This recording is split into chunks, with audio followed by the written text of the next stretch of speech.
Mesdames, Messieurs, bonjour et bienvenue à cette quotidienne avec les gens de l'Institut Jean Garon de l'agriculture de demain.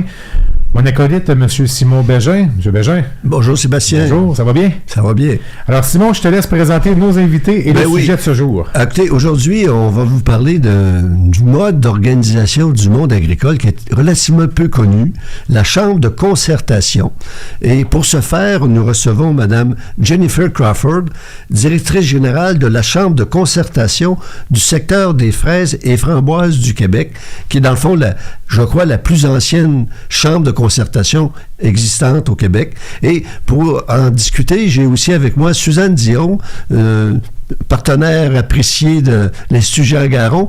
Suzanne, je crois que récemment, le 14 février, vous avez assisté à une présentation organisée par la Régie des marchés agricoles et alimentaires du Québec de ce qu'est une chambre de concertation. Alors, pouvez-vous nous parler un peu de cette expérience?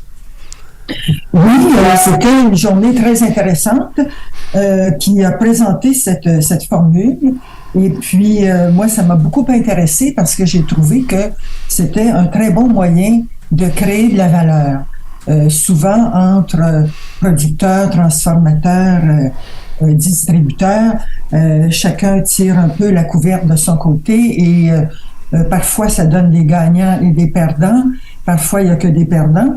Et là, on peut penser qu'il y a, dans une formule comme celle-là, possibilité à ce que tout le monde gagne, que tout le monde y trouve une réponse à ses besoins, à ses intérêts.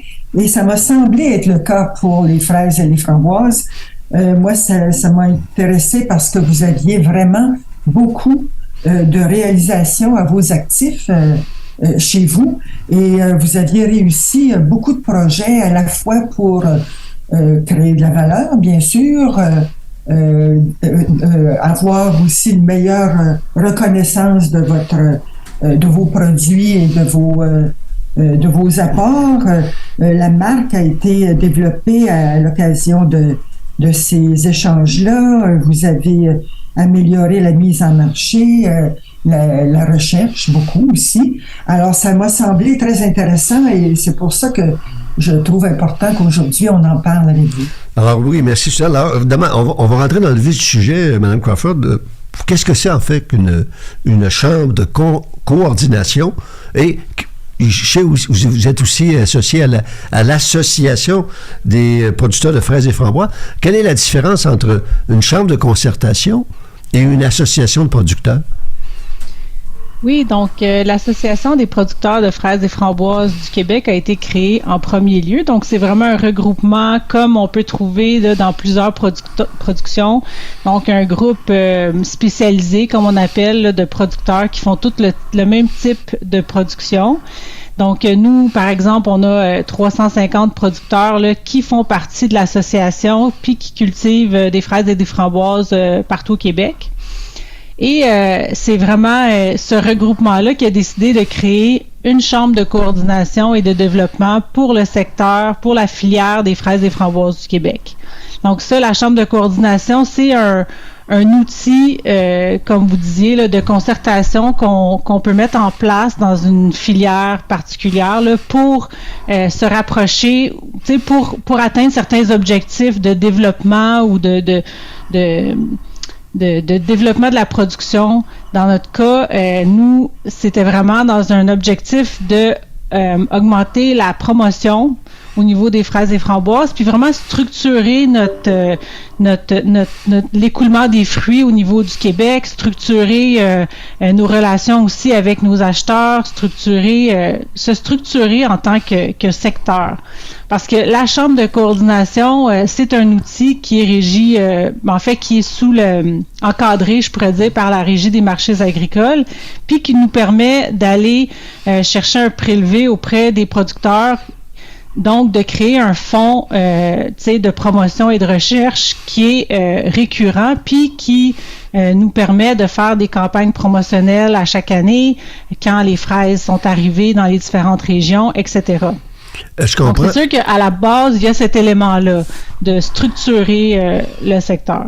Est-ce que je comprends qu'il y a comme un lieu de rencontre où les producteurs, les grossistes, les détaillants vont pouvoir discuter? Oui, exactement. Donc, nous, notre chambre de coordination, on a nos acheteurs principaux, les grandes chaînes de distribution. On a également, mais dans le passé, on a eu des fruiteries. On n'en a pas présentement, mais on a eu dans le passé l'association des fruiteries. On a également les grossistes, puis on a les North American Growers. Donc, en fait, c'est nos partenaires au niveau nord-américain. Mais donc, c'est vraiment un lieu où on parle de mise en marché, on parle de ce qui se passe au niveau consommation, on parle de l'approvisionnement, tout pour faciliter la mise en marché de nos fruits au bon moment. Puis, ces gens-là qui participent à la Chambre de coordination sont devenus nos partenaires dans ces objectifs-là. Donc, ça fait une différence. Ah oui, Suzanne.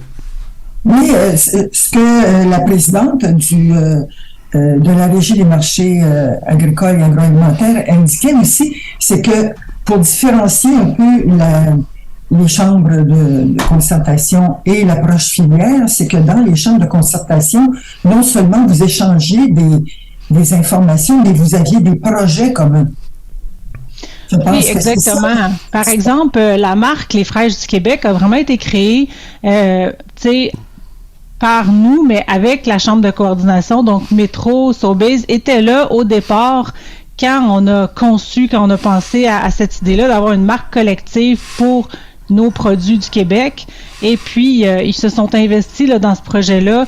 C'est ça, c'est devenu leur projet aussi. Donc, ça fait quand même une grosse différence au niveau là, Est-ce qu'on peut comprendre? Ça fait une grosse différence au niveau de notre secteur. Est-ce qu'on peut comprendre, Mme Crawford, que oui, il y a un prélevé là, chez les producteurs, je ne sais pas si c'est par les superficies ou le volume, mais est-ce qu'à ce moment-là, les distributeurs contribuent aussi au financement des projets comme Fraîche du Québec, ou la promotion? Est-ce qu'il y a une mise de fonds de la part des distributeurs aussi?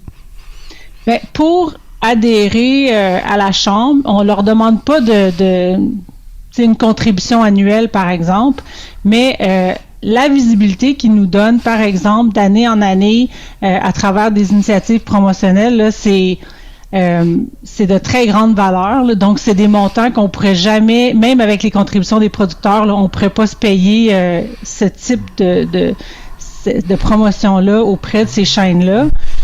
Mais oui, ils investissent. On leur propose des initiatives, des promotions croisées. On a un événement, on a différents projets en magasin qu'on leur propose, puis eux, ils peuvent investir des montants là dans ces projets-là. Mais pour faire partie de la Chambre, il n'y a pas de montant qui est demandé là. D'accord. Écoutez, moi, j'ai l'impression que ce qui était demandé aux producteurs était très raisonnable. Mais peut-être, vous n'avez pas donné de montant et tout ça.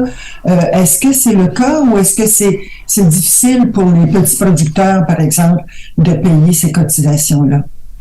C'est des montants minimes là, qui sont demandés. Donc, on parle de deux types de contributions, là, mais il y a une contribution fixe qui est autour de 350 $.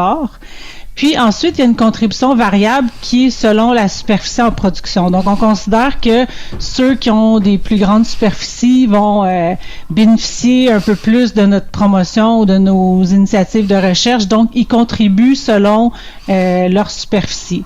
Donc, tu sais, c'est la façon qu'on a trouvé pour que, tu sais, il y a une participation équitable, là, dans le fond, à nos fonds de recherche et de promotion. Mme Crawford, l'autre grand mode d'organisation de la production, c'est le plan conjoint. Quelle différence feriez-vous entre une chambre de coordination et le plan conjoint qu'on connaît là, dans la plupart des productions au Québec? Oui, donc ça a été bien expliqué là, par Annie Royer là, de l'Université Laval. Dans le fond, une chambre de coordination, on parle d'asseoir des gens ensemble, puis d'avoir des objectifs communs, de travailler ensemble pour certains objectifs, mais pas, puis comme Madame Dion disait également, de créer de la valeur ajoutée, créer de la valeur aux produits, donner de la valeur aux produits, mais c'est pas un endroit où on négocie les prix, par exemple. Ça, c'est beaucoup à quoi servent les plans conjoints. Donc, tu sais, c'est d'avoir un certain contrôle sur les prix. Donc, ça, c'est pas quelque chose que nous, on a, que les producteurs ont choisi de faire, quand ils ont créé la chambre de coordination, il y avait le choix, mais ils ont choisi plutôt de se rapprocher de leurs acheteurs, puis de travailler ensemble de cette façon-là au niveau de la promotion. C'était une formule qui était plus bénéfique pour les deux côtés, tous les représentants de la chambre. Puis c'est un peu ça qu'on cherche toujours dans ce type d'organisation-là. On cherche des objectifs, des plans de match qui sont bénéfiques pour tout le monde autour de la table.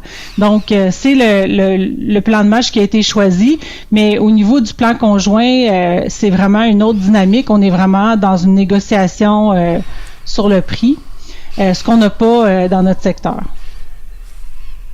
Est-ce que vous n'avez pas travaillé aussi sur les emballages? Parce que maintenant, il y a un emballage qui nous permet de reconnaître assez facilement un produit québécois. Et je pense aussi qu'il y a une question de durabilité là-dedans. Vous avez voulu trouver quelque chose qui évitait les plastiques ou les choses comme ça. Oui. Ça, vous nous en parliez aussi. Ben oui, ça, c'est un sujet qu'on discute beaucoup avec à la chambre de coordination parce que notre panier, on a le petit panier de carton avec l'anse de plastique. Pendant longtemps, ça a été ça. Mais les chaînes nous disaient, nous, on essaie de réduire les emballages en magasin. On essaie d'avoir des emballages plus écologiques. Donc, nous, on a fait un projet d'optimisation de notre panier pour voir comment est-ce qu'on peut éliminer l'anse de plastique, puis ce qu'on a réussi à faire. Donc, notre panier est 100% recyclable aujourd'hui. Puis, je dirais que c'était vraiment comme les deux, tu sais, tous les membres autour de la table là, qu'on a travaillé ce projet-là ensemble. Puis des deux côtés, on trouvait ça important d'avoir un emballage écologique pour les consommateurs. On a aussi, je veux dire, notre petit panier, il est très comme nostalgique d'une façon, là. C'est comme un petit panier de marché. Parfois, il est pas facile à manipuler, par exemple, en magasin pour les empiler ou pour, tu sais, les déplacer, les amener en entrepôt, tu sais, pour les gens qui doivent les manipuler en magasin. Mais ça demeure que les chaînes nous disent il faut pas changer votre panier. Les gens reconnaissent le panier, les Fraîches du Québec, puis aussitôt qu'on les met dans l'étal, là, ça part comme des petits pains chauds. Donc, tu sais, ça, il y a juste eux qui pourraient nous dire ce genre de choses-là. Tu sais, c'est eux qui sont en contact avec les consommateurs en magasin, puis ils savent. Tu sais, ils nous ramènent toute cette information-là. Ils vont nous parler de notre qualité aussi. Ils vont parler de ce que les gens aiment au niveau de la couleur, au niveau du calibre, différentes choses. Donc, tu sais, c'est toutes des informations qu'on peut partager avec ces gens-là. Écoutez, Mme Cofford, on est déjà rendu presque à la moitié de notre entrevue. Nous allons nous arrêter pour quelques instants et nous allons revenir avec la belle histoire, dans le fond, des fraises et framboises du Québec.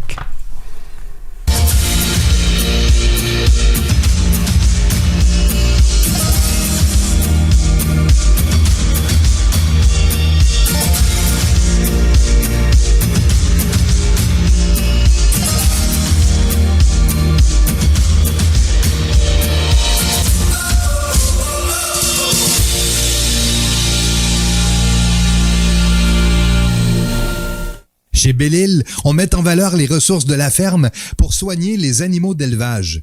On appelle cela l'autonomie alimentaire à la ferme. Nourrir l'autosuffisance. Voilà comment nos conseillers vous aident chaque jour. Belle-Île Solutions Nutrition. On nourrit ce que vous mangez. L'encanteur René Hood peut vous aider grandement à obtenir le juste prix, que ce soit pour un troupeau de vaches laitières et ou pour la marchandise de ferme à vendre. Le travail d'une vie vaut la peine d'être confié à une équipe de professionnels. L'encanteur René Hood et son équipe de professionnels pour obtenir le bon prix dans un encan. Visitez encanhood.com. La vie agricole, ce n'est plus seulement un journal et ses 100 000 lecteurs. Découvrez aussi nos plateformes web sur www.lvatv.ca et écoutez nos podcasts dans 13 radios FM à travers le Québec et l'Ontario francophone. Une portée de plus de 1,5 million d'auditeurs. Écoutez-nous tous les jours sur les ondes de Choc 88.7 dans Portneuf et la Mauricie, Ciel 103 à Rivière-du-Loup, CFYX 93 à Rimouski, Choc 97.5 La Pocatière, Siki 90.3 à Montmagny, Cool 103.5 en Beauce, 96.7 Coaticook, 103.7 Actonville, 101.9 Chips et Pontiac, CJVD 100.1 à Vaudreuil-Dorion, 97.1 à Nisiping-Ouest, 98.9 à Sudbury et au 104.1 à Timmins.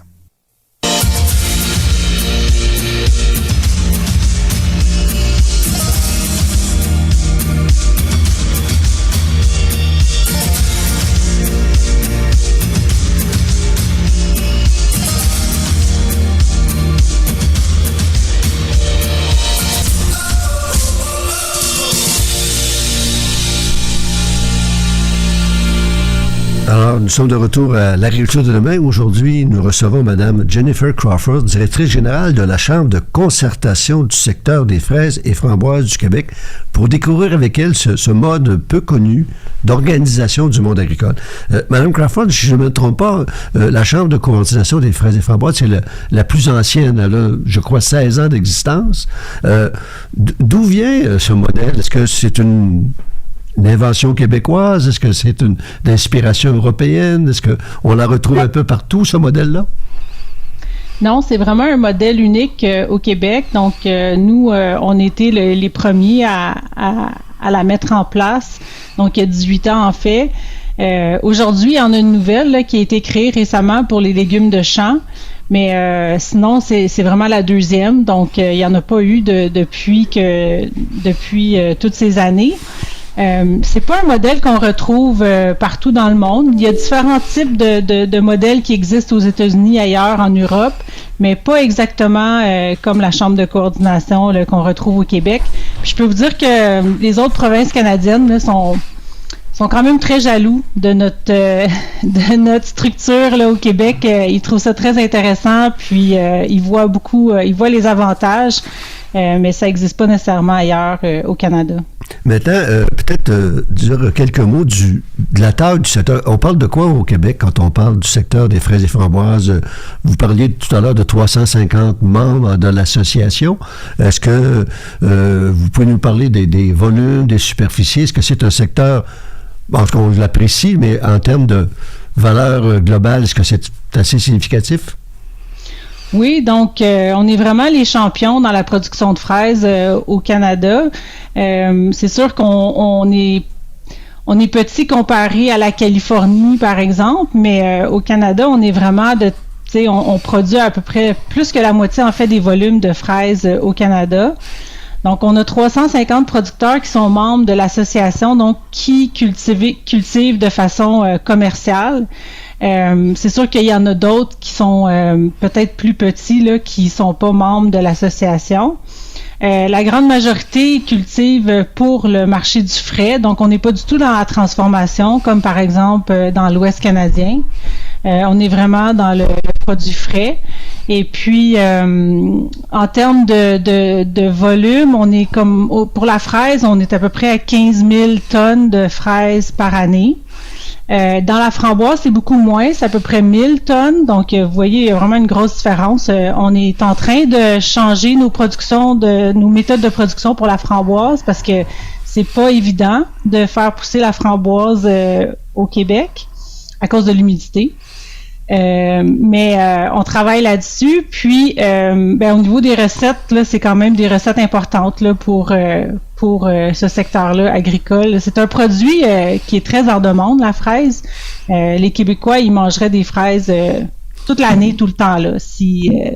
Du Québec, préférablement, on s'entend, mais on commence juste à produire hors saison. Là. Justement, dans le domaine de la fraise, l'allongement de la saison de récolte a été assez importante là, pendant les dernières années. Mais aussi, semble-t-il que vous faites des recherches davantage pour développer des fraises ayant du goût, plus que des fraises transportables sur tout le continent.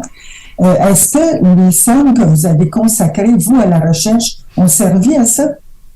Oui, absolument. Nous autres, on a un réseau d'essais québécois public là, pour les producteurs. Donc, on met en essai à peu près 25 à 30 variétés de fraises et framboises à chaque année.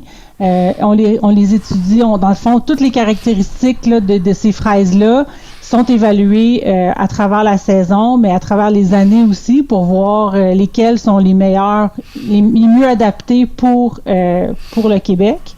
Mais comme vous disiez, nous, notre critère numéro 1, c'est qu'il faut que ça soit, c'est le goût. C'est vraiment, puis en fait, tu sais, les fraises qu'on reçoit de la Californie, souvent, là, les gens le disent, là, sont blanches à l'intérieur, tout ça, mais elles sont cultivées pour le voyagement.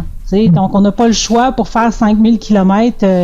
Ils doivent être très fermes. Donc, c'est des fraises qui sont pas très intéressantes pour le goût, mais ils gardent leur forme pendant tout ce temps-là de transport.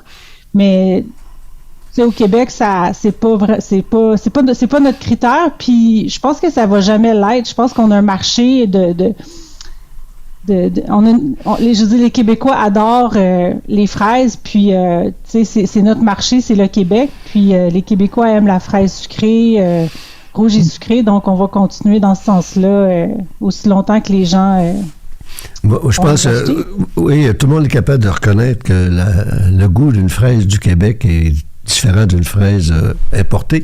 Maintenant, il n'y a pas là justement un paradoxe de retrouver beaucoup de ces fraises importées dans les tablettes de nos grands marchés au moment des récoltes de la fraise du Québec. Est-ce qu'il n'y a pas là... bon, c'est une question de volume, je ne sais pas, mais pourquoi est-ce qu'à ce moment-là, on n'aurait pas, au niveau de vos discussions avec les distributeurs, une certaine exclusivité ou une plus grande place à la fraise du Québec lors des périodes de récolte qui ne durent pas toute l'année, c'est quand même des périodes restreintes? Oui, on aimerait beaucoup avoir l'exclusivité de juin à octobre en magasin. Là, ça serait vraiment notre rêve. Malheureusement, c'est pas comme ça que ça fonctionne. Puis c'est souvent des multinationales là, qui ont des objectifs nord-américains. Puis c'est ça, qui sont toujours un peu...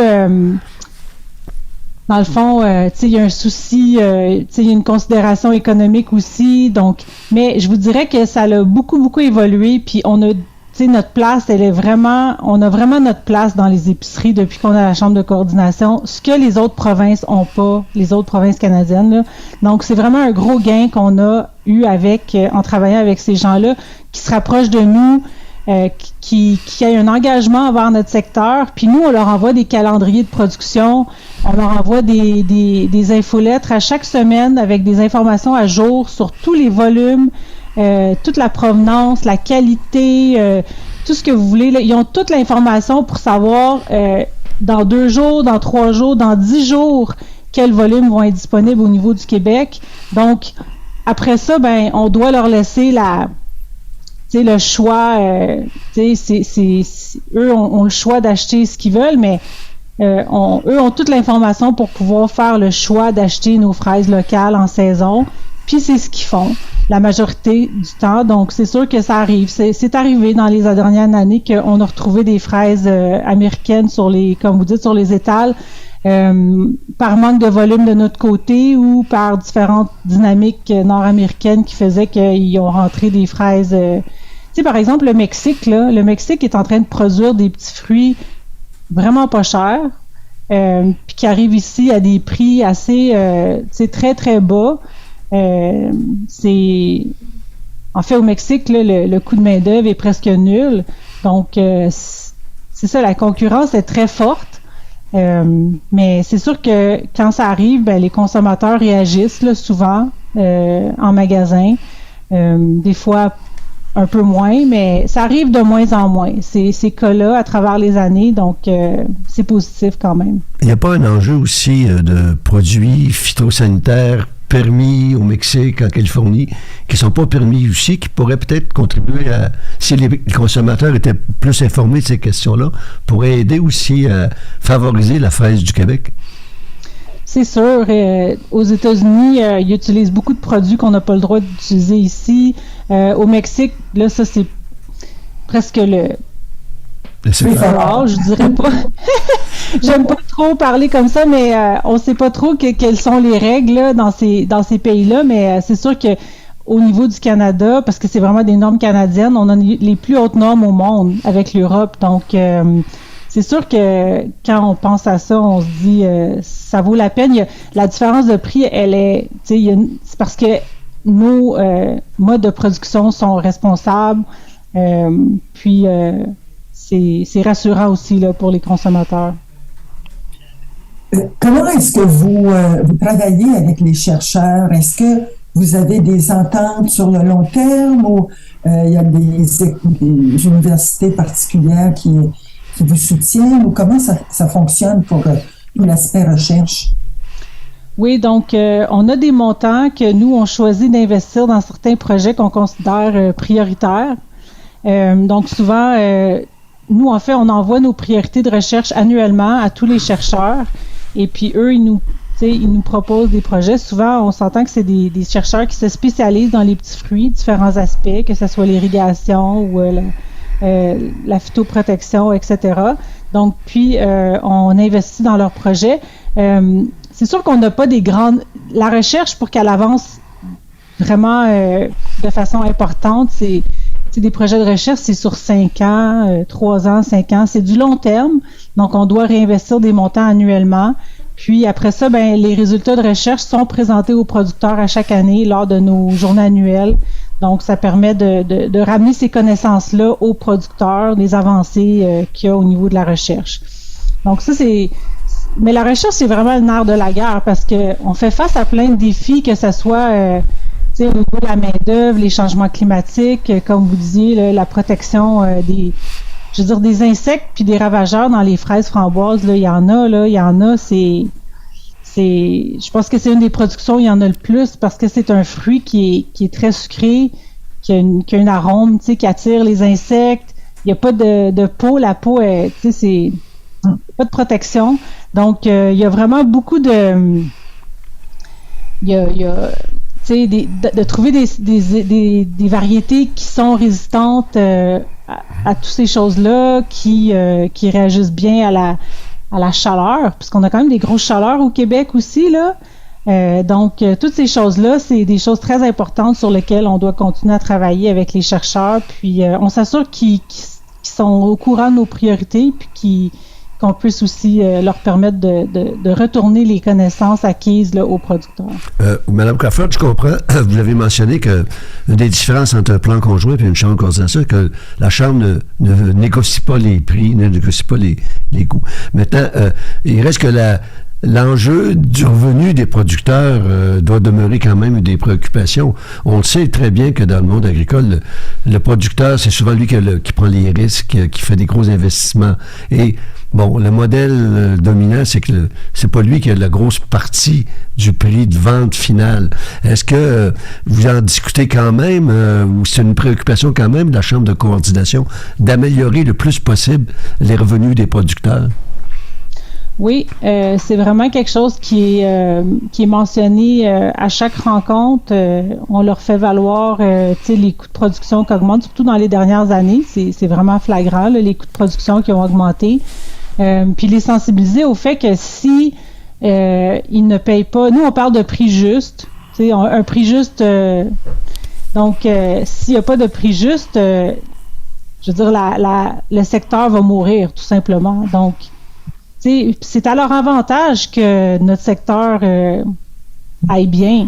C'est parce qu'en fait, les consommateurs, c'est ce qu'ils veulent, c'est des fraises locales, qui sont cultivées à proximité, puis qui, c'est ça, là, qui sont beaucoup meilleures. Donc, ça a leur avantage que notre secteur aille bien aussi.